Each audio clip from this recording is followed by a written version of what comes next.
प्यारे सज्जनों, क्रोध को काबू करने का सबसे अच्छा और कारगर उपाय है मौन। क्रोध आने पर अगर हम मौन रहेंगे तो कटु वचन बोलने से बच जाएंगे। प्यारे सज्जनों, जब हम किसी के क्रोध का जवाब मौन से देते हैं तो बात वहीं खत्म हो जाती है। कहा भी गया है, क्रोध अगिन घर घर बढ़ी, जले सकल संसार, दीन लीन निज भगत जो, तिनके निकट उबार। प्यारे सज्जनों, कबीर साहब जी अपनी जीविका चलाने के लिए सूत काट कर उससे कपड़ा बनाने का काम करते थे। वो बहुत ही विनम्र और शांत स्वभाव के व्यक्तित्व के स्वामी थे। उनके बारे में ये प्रचलित था कि उन्हें गुस्सा नहीं आता। एक बार एक साहूकार के पुत्र ने उनके स्वभाव को परखने का निश्चय किया। वो अपने मित्रों के साथ कबीर साहब जी के पास पहुंचा। उसने कबीर साहब जी से एक साड़ी का मूल्य पूछा। कबीर जी ने साड़ी का मूल्य 10 रुपये बताया। इतना सुनते ही उस लड़की की खुराफात शुरू हो गई। उसने कबीर साहब को क्रोध दिलाने के लिए उस साड़ी के 2 टुकड़े कर दिए। अब वो लड़का साड़ी का एक टुकड़ा हाथ में पकड़ करके बोला, मुझे केवल साड़ी का ये आधा टुकड़ा ही चाहिए, बताओ आधी साड़ी का मूल्य क्या लोगे? कबीर जी ने विनम्रतापूर्वक कहा, 5 रुपये। इतना सुनते ही लड़के ने इस बार फिर से आधी साड़ी को भी 2 भागों में बांट दिया और फिर उसका मूल्य पूछा। कबीर साहब ने शांतिपूर्वक कहा, इसका मूल्य केवल 2.5 रुपया है।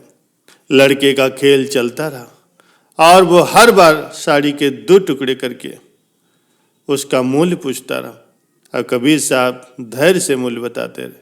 अंत में लड़का कहने लगा कि मुझे अब ये साड़ी नहीं चाहिए, क्योंकि ये टुकड़े मेरे किसी काम नहीं आएंगे। कबीर साहब ने शांत भाव से लड़के को उत्तर दिया, वे टुकड़े अब तुम्हारे तो क्या किसी के भी काम नहीं आएंगे। लड़के को कबीर जी को अभी भी गुस्सा न करते देख अपने किए पर शर्मिंदगी महसूस होने लगी।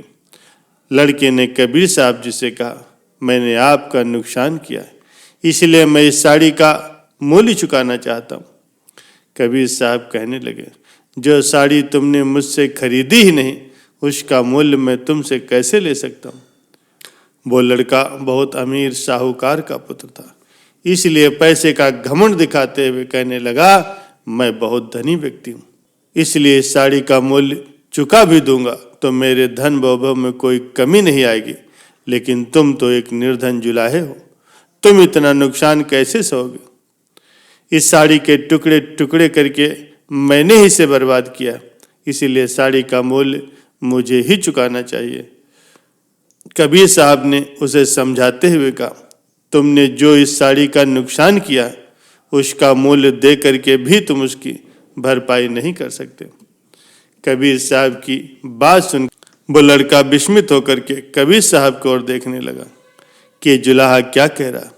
वो मूल्य चुका करके भी साड़ी के नुकसान की भरपाई नहीं कर सकता। कबीर जी ने उसे बताया कि जरा सोचो, सबसे पहले किसान ने कितनी मेहनत से इस साड़ी के लिए प्रयोग होने वाली कपास को उगाया होगा। मेरी पत्नी ने फिर इस कपास को बीना और इसका सूत काता होगा। उसके बाद इसकी रंगाई की और फिर इसके पश्चात ही उसको बुना गया। हम सब की मेहनत तो तभी सफल होती है जब कोई इस साड़ी को पहनता, लेकिन तुमने इस साड़ी के टुकड़े टुकड़े कर दिए। अब तुम ही बताओ, इस साड़ी का मूल्य चुकाकर तुम इस घाटे को कैसे पूरा करोगे? लड़के की इतनी उदंडता के पश्चात भी कबीर साहब ने शांत और स्वयं शर्म में उसे समझाया। अब लड़का शर्म से पानी पानी हो गया। वो कबीर साहब जी के चरणों में गिर गया और क्षमा मांगने लगा। कबीर जी ने उसे बड़े प्रेम से उठाया और समझाया, देखो बेटा, अगर मैं आज तुमसे इस साड़ी का मूल्य ले लेता तो मेरे नुकसान की भरपाई तो हो जाती, लेकिन तुमको जीवन का महत्वपूर्ण सबक नहीं मिल पाता। ये अहंकार तुम्हारा जीवन नष्ट कर देता। साड़ी का क्या है, वो तो मैं मेहनत करके नहीं बना लूँगा, लेकिन ये जीवन अहंकार के कारण नष्ट हो जाता तो दूसरा जीवन कहाँ से लाते? अब तुम्हारा पश्चाताप ही इस साड़ी का असली मूल्य है। कबीर साहब के इस प्रकार के विचार ने लड़के का जीवन पूर्णतः बदल दिया। प्यारे सज्जनों, संत कबीर साहब जी की इस कहानी से हमें यही शिक्षा प्राप्त होती है कि संत और भक्त चाहे जैसी भी परिस्थितियां क्यों न हो, अपने स्वभाव को नहीं बदलते, बल्कि वो अपने अच्छे आचरण से सामने वाले का भी जीवन बदल देते हैं। प्यारे सज्जनों, एक बार कबीर साहब जी अपने ध्यान में मगन भगवान के भजन गाते हुए जा रहे थे। उनके आगे आगे कुछ महिलाएं आपस में बातें करती हुई जा रही थी। उनमें से एक लड़की का नया नया रिश्ता तय हुआ था, इसलिए उसके ससुराल से शगुन के तौर पर एक नथनी आई थी। वो लड़की अपनी सखियों को बहुत इतरा करके बतला रही थी कि उन्होंने नथनी खास तौर पर मेरे लिए भेजी है। वो नथनी ऐसी है वैसी है। वो लड़की बढ़ चढ़ करके नथनी का वर्णन करते जा रही थी। पीछे से आ रहे कबीर साहब जी के कानों में उसकी सभी बातें पड़ रही थी। कबीर जी जब उन महिलाओं के आगे निकले तो उन्होंने कहा, नथनी दीनी यार ने तो चिंतन बारंबार, नाक दिन ही करतार ने उनको दिया विसार। कहने का भाव ये था कि उसके होने वाले पति ने नथनी भेजी तो उसके बारे में बार बार वर्णन किया जा रहा है, लेकिन जिस ईश्वर ने उस नथनी को पहनने के लिए नाक दिया है उसको वो भूल ही गई। प्यारे सज्जनों, हमारे साथ भी अक्सर यही होता है कि हम सांसारिक सुखों में इतने मगन हो जाते हैं और हम ये भूल जाते हैं कि ईश्वर ने जो कुछ भी हमको दिया है हम उसके लिए उनका कभी आभार नहीं करते।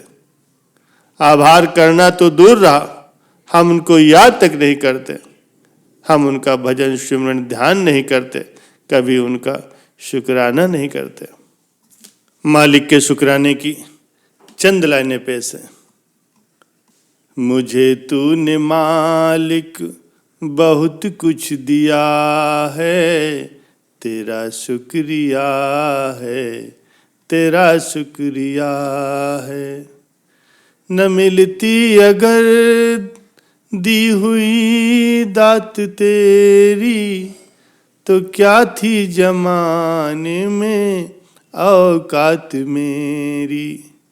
ये बंदा तो तेरे सहारे जिया है, तेरा शुक्रिया है, तेरा शुक्रिया है। तूने मुझे मालिक बहुत कुछ दिया है, तेरा शुक्रिया है, तेरा शुक्रिया है।